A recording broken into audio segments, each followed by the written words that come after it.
বাঙালি কিন্তু দীঘা ঘোরা হয়নি আমার মতন কি কেউ আছো? হ্যাঁ, এটা আমার ফার্স্ট বার দীঘায় যাওয়া। যদি তার সাথে থাকে মেঘ বৃষ্টির খেলা, এই সুন্দর ওয়েদার। শুধু তাই না, হোটেলে পৌঁছে একটা সুন্দর লাঞ্চ। কোথা থেকে গেছি, কতক্ষণ লেগেছে, পুরোটাই এই ভিডিওতে তোমাদের সাথে শেয়ার করব। হ্যালো এভরিওয়ান, আমি শম্পা। আমার ভিডিওতে সবাইকে স্বাগত।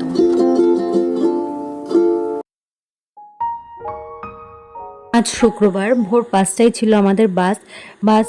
যে টাইমে ছিল ঠিক সেই টাইমেই ছেড়েছিল, 1 মিনিট আগে পরে ছাড়েনি। কিন্তু আমরা আশা করেছিলাম যে টাইমে আমাদের নামানোর কথা ছিল ঠিক সেই টাইমের মধ্যে নামাবে। দুর্ভাগ্যবশত সেটা হয়নি। আমাদের 10:30টার সময় দীঘাতে নামিয়ে দেওয়ার কথা ছিল, সেখানে বাস আমাদের নামিয়ে দিয়েছিল 12:30।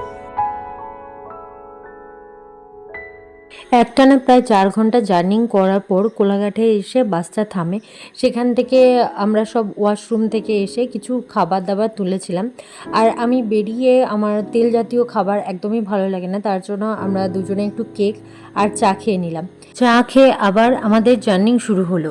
বারবার করে আমরা ফোনে ম্যাপ দেখছিলাম আর কতক্ষণে পৌঁছাবো সেই টাইমটা দেখছিলাম। আর তার মধ্যে শুরু হয়েছিল বৃষ্টি। আমি ভিডিওর শুরুতে যেমনটা বলেছিলাম যে আজকের দিনটা ছিল মেঘ বৃষ্টির খেলা। খুব সুন্দর একটা ওয়েদার ছিল, জানলার কাছের থেকে এখনও জলের দাগটা যায়নি, আর তার সাথে এত সুন্দর একটা মেঘ। দেখতে দেখতে আমরা দীঘার খুব কাছে পৌঁছে গেছি। দীঘার বাস স্টপেজে আমরা নামিনি, তার অনেকটা আগেই নেমে গেছিলাম। কেননা আমাদের যে হোটেলে রুম বুকিং করা ছিল সেটা এখান থেকে একটু ভেতরে। আমরা যেহেতু প্রথমবার যাচ্ছি, তার জন্য গুগলে ম্যাপ দেখে দুজনে পৌঁছে গেলাম। আর আমাদের হোটেলের নাম ছিল হোটেল আলপনা। হোটেলের বাইরের দিকটা খুব সুন্দর ছিল, ততটাই ভেতরটা সুন্দর ছিল।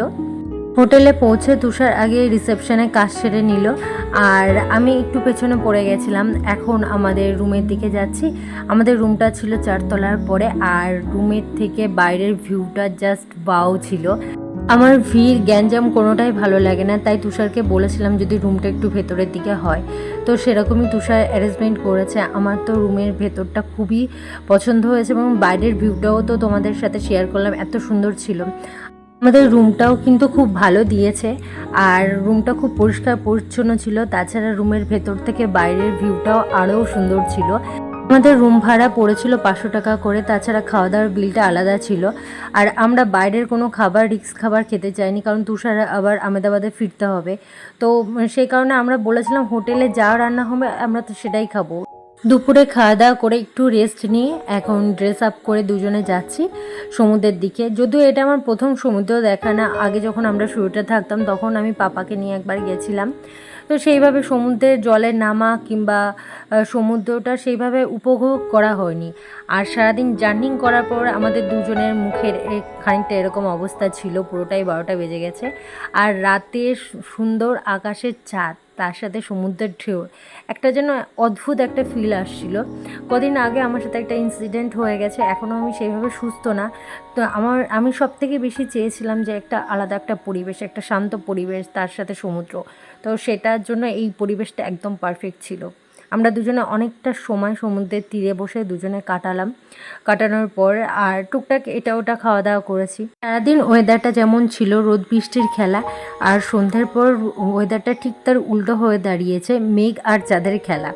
মাঝে মাঝে বৃষ্টি হচ্ছিল, আবার তার মেঘটাকে সরিয়ে সুন্দর এই চাঁদের আলো আর সমুদ্র। আমরা এখানে প্রায় 10:30টা পর্যন্ত কাটিয়েছিলাম। তারপরে আমরা যেহেতু হোটেলে বলে দিয়েছিলাম খাওয়া দাওয়ার কথা, তো খানিকক্ষণ এখানে কাটিয়ে তারপরে হোটেলে ফিরে গেলাম। আমাদের দীঘার প্রথম দিনটা খানিকটা এরকম ছিল।